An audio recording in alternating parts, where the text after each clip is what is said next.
Ulcer. Ulcer কি? Ulcer কেন হয়? আলসারের ক্ষত একটি মাত্র ভেষজ দিয়ে নিরাময় করতে পারবেন।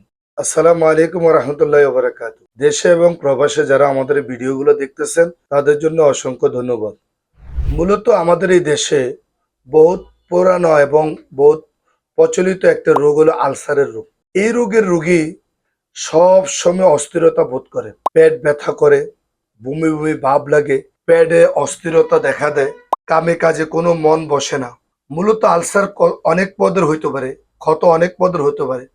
খাদ্যনালীর নিম্ন অংশ ক্ষত হইতে পারে, এমনি ভাবে ডিউডেনালের মুখেও ক্ষত হতে পারে, পাকস্থলীর মুখে ক্ষত হতে পারে, জিজোনামের মুখেও ক্ষত হতে পারে। কিন্তু আমাদের দেশে পাকস্থলীর ক্ষত এবং ডিউডেনালের ক্ষত এটা অহরহ দেখা দেয়। এখন এই রোগীরা বিভিন্ন রকমের ওষুধ খেতেছে, বিভিন্ন রকমের ব্যথানাশক ওষুধ, আলসারের ঘা শুকানোর ওষুধ, এগুলো দীর্ঘদিন লং টাইম খেতে খেতে পাকস্থলী আরো বেশি ক্ষতি হয়ে যাচ্ছে। আজকে তাদের জন্য একটি মাত্র সমাধান, একটি মাত্র ভেষজের সমাধান। আপনি ঘরোয়াভাবে প্রতিদিন সকাল বিকাল একটানা 1 মাস খান, ইনশাআল্লাহ আপনার পাকস্থলীর ক্ষত হোক আর ডিউডেনালের ক্ষত হোক ইনশাআল্লাহ শুকিয়ে যাবে এবং খুব ভালো কাজ করবে। এই ভেষজটার নাম হলো জ্যৈষ্ঠ মধু। এই জ্যৈষ্ঠ মধু যদি আপনি প্রতিদিন জ্যৈষ্ঠ মধুর চূর্ণ সকালে 1 গ্লাস পানিতে গরম কুসুম গরম পানি 1 চা চামচ দিয়ে লাড়া দিয়ে সকালে খালি পেটে, রাত্রে আবার ওই একই নিয়মে খালি পেটে আপনি 1 চামচ 1 গ্লাস পানিতে হালকা কুসুম গরম দিয়ে আপনি একটানা 2 মাস খান অথবা 1 মাস খান। আল্লাহ চাইতো আপনার এই ডিউডেনালের ঘা, পাকস্থলীর ক্ষত ঘা এগুলো ইনশাল্লাহ ভালো হয়ে যাবে। এটার জন্য আপনাকে প্রচুর পরীক্ষা, প্রচুর ওষুধ, অনেক ডাক্তারের কাছে দৌড়াতে হবে না। যদি আপনার ভালো না হয় তাহলে আপনি সরাসরি আমার সাথে যোগাযোগ করবেন। ইনশাল্লাহ আপনি এই নিয়ম আপনি 1 মাস ফলো করে দেখেন।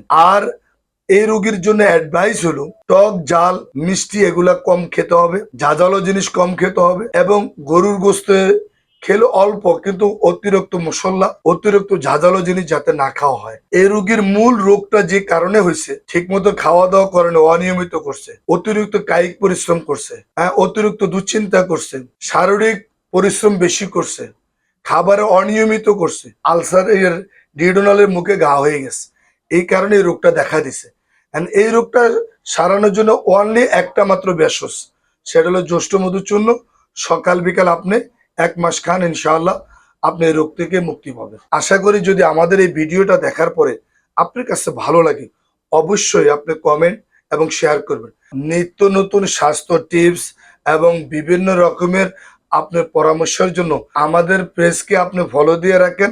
ইনশাআল্লাহ প্রতিনিয়ত আপনার নতুন নতুন রোগ এবং নতুন ভেষজ সম্পর্কে আপনাদেরকে ধারণা দেওয়া হবে।